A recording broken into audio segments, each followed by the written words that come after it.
मेरी तो समझ में नहीं आता, समझ से बाहर है।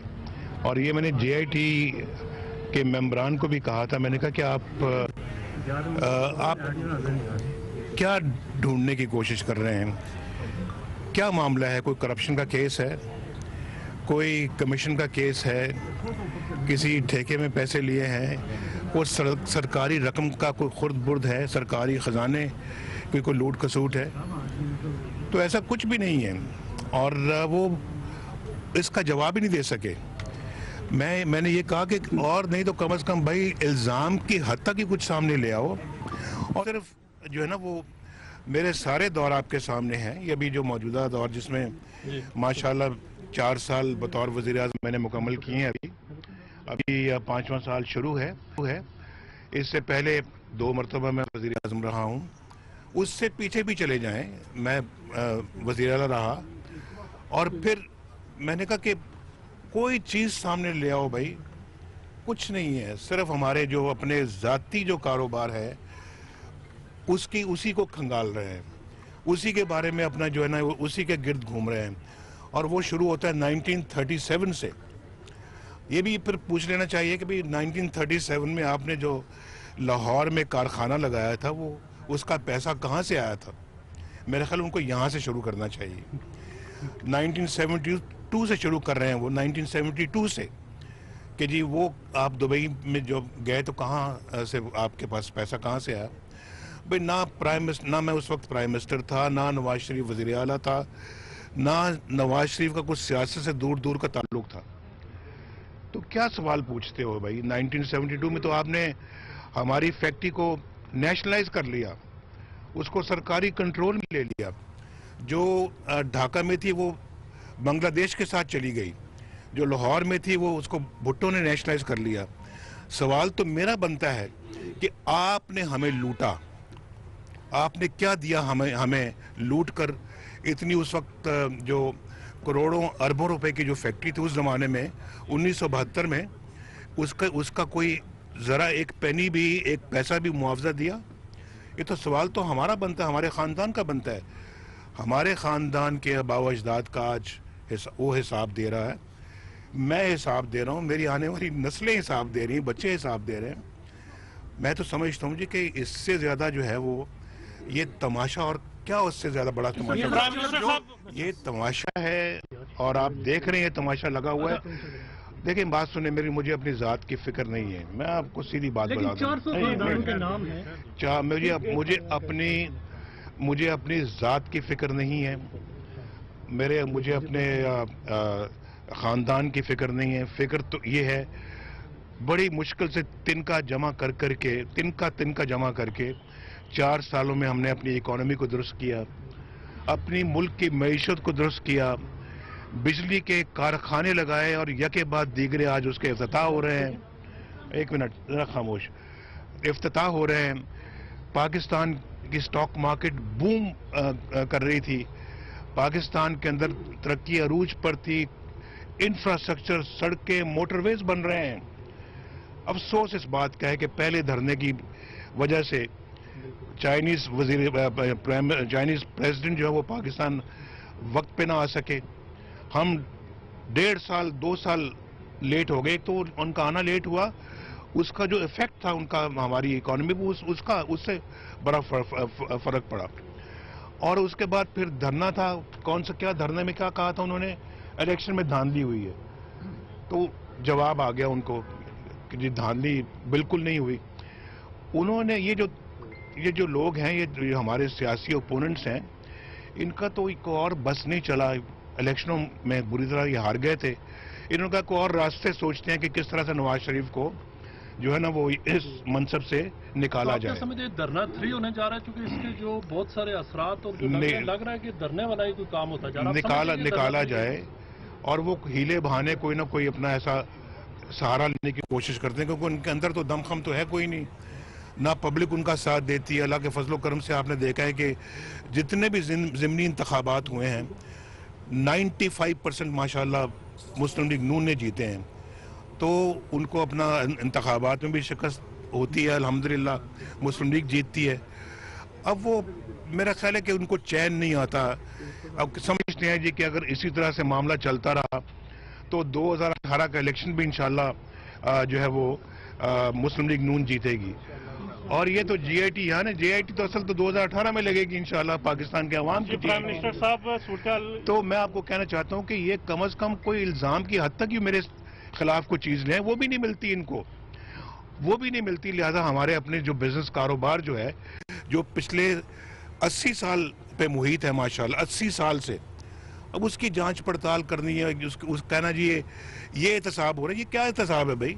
ये तो मजाक है, ऑनेस्टली मजाक है। ये पाकिस्तान का वक्त ज़ाया किया जा रहा है, हमारा वक्त ज़ाया किया जा रहा है। हम तवज्जो जो है किसी और तरफ मरकूज की जा रही है। यही वक्त अगर मैं इन्हें के इससे हट के अपनी कौम को मैं दे सकता इस वक्त, तो मैं समझता हूँ कि मैं और ज्यादा कंट्रीब्यूट कर रहा होता।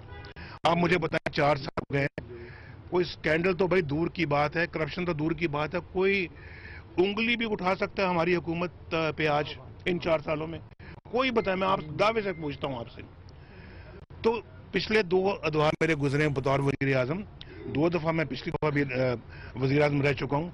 एक उंगली भी कोई उठा सकता है हमारे किसी फैसले पे, किसी काम पे, किसी हमारे फैसले चीज पर करप्शन के हवाले से, किक बैक के हवाले से? वजीर आला था उस वक्त उठा लें भाई, चलो आज नहीं मिलता तो उस वक्त उठाएं, कोई कुछ नहीं है। ऐसे ही बस देखें और आज देखें पाकिस्तान की स्टॉक मार्केट जो है वो फिर क्या उसका हशर हो रहा है। पनामा पेपर में 400 खानदानों के नाम है, लेकिन एहतसाब सिर्फ एक खानदान का क्यों हो रहा है? पाकिस्तान में ये जो तमाशा है, ये तमाशा सिर्फ हमारे खानदान के खिलाफ, क्योंकि वो समझते हैं कि उनकी सियासत खत्म हो चुकी है। अब वो इस तरीके से ये साजिश का जाल बुनना चाहते हैं। कहा जा रहा है कि एक दफा कहा जा रहा है कि वही जो अंपायर की उंगली उठने का इंतजार कर रहे थे, उनको दोबारा अंपायर ने कोई यकीन दहानी नहीं करवाई है, और ये सारा एक उन्होंने एक दफा ये बातें उनकी है ना कि अंपायर की उंगली उठने वाली है। अब उनसे पूछा जाए कि आपका मतलब क्या है इस बात से, उनको इस बात की अब जवाब देना चाहिए, वजाहत करनी चाहिए कि अंपायर की उंगली का मतलब ये है। यानी उस अंदर साजिश भरी हुई है, बोगस भरा हुआ है पाकिस्तान के खिलाफ और हुकूमत के खिलाफ, जो है उनके अंदर दिल के अंदर उबल रहे हैं उनके जो जज्बात हैं। अब जो मीडिया के खिलाफ कर रहे हैं, उनसे जो शिकस्त उनको हुई है 2013 में जो शिकस्त हुई है वो अपना उसको बर्दाश्त नहीं कर सके, और अब 2018 में फिर अगर शिकस्त होती है उनको, वो तो मेरा ख्याल है तो कि आप क्या समझते हैं कि ये सारी साजिशें आपको 2018 से रोकने की कोशिश की जा रही है? 2018 जो इलेक्शन आपके सामने है उससे रोकने के लिए पाकिस्तान खुदा करके आगे बढ़ रहा है। पाकिस्तान तरक्की की जानिब माशाल्लाह बढ़ रहा है।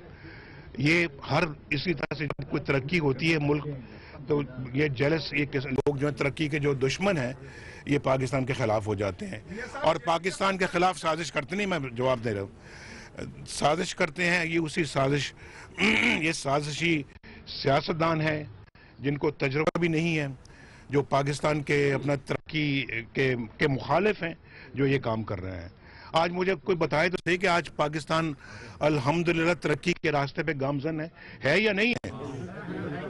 आप इंशाल्लाह ये बिजली अल्लाह के फजल करम से इसकी लोड शेडिंग हमेशा खत्म होने के लिए आ रही है। कब तक खत्म होगी? हो गई, तकरीबन हो गई भाई। ये तो पिछले महीने गर्मी इंतहाई ज्यादा पड़ी है, लेकिन आप ये देखें कि हर आने वाले महीने में एक बिजली का कारखाना नया तैयार होकर जो है प्रोडक्शन में आ रहा है, जनरेशन में आ रहा है। ये कोई छोटी बात नहीं है। मैं आपको गिनवाऊं, एक लिस्ट है पूरी कि कितने कारखाने माशाल्लाह बन गए।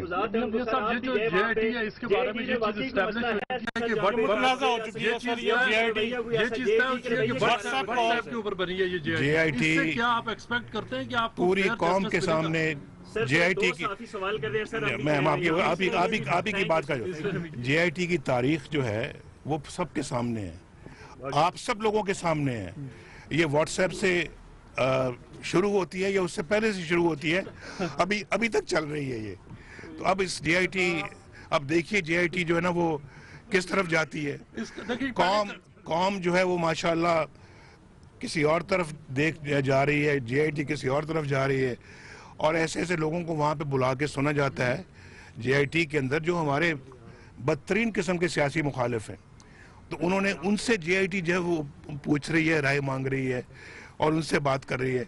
अब इससे ज़्यादा आप ज़्यादा समझदार हैं कि JIT क्या चाहती है, ये JIT क्या तलाश करना चाहती है, क्या करना चाहती है, और अगर कुछ होता तो इस तरह से होता।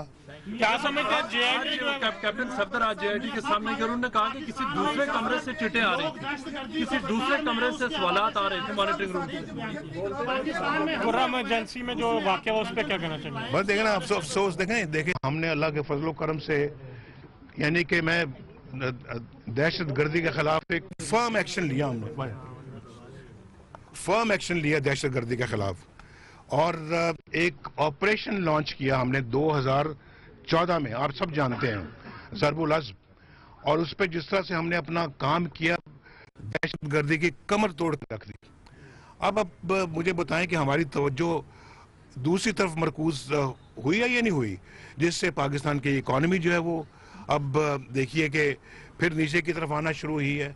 स्टॉक मार्केट जो है वो जो है तकरीबन क्रैश करने वाली पोजीशन, लेकिन करेगी नहीं इंशाल्लाह।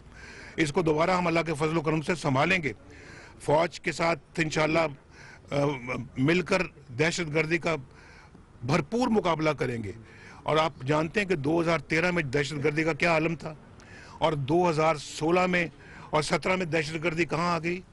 हम इंशाल्लाह इस जो है ना वो क्या कहते हैं उसको, नासूर को जड़ से खत्म करेंगे इंशाल्लाह, खत्म करेंगे इंशाल्लाह। और अपना, और मैं भाई एक क्यों मुझे बात करने दो भाई, और मैं ये समझता हूँ कि इंशाल्लाह हम इन साजिशों को कामयाब नहीं होने देंगे। मेरा मुसम्मम अल्लाह के फजल करम से इरादा है, हम इनका डट कर मुकाबला करेंगे।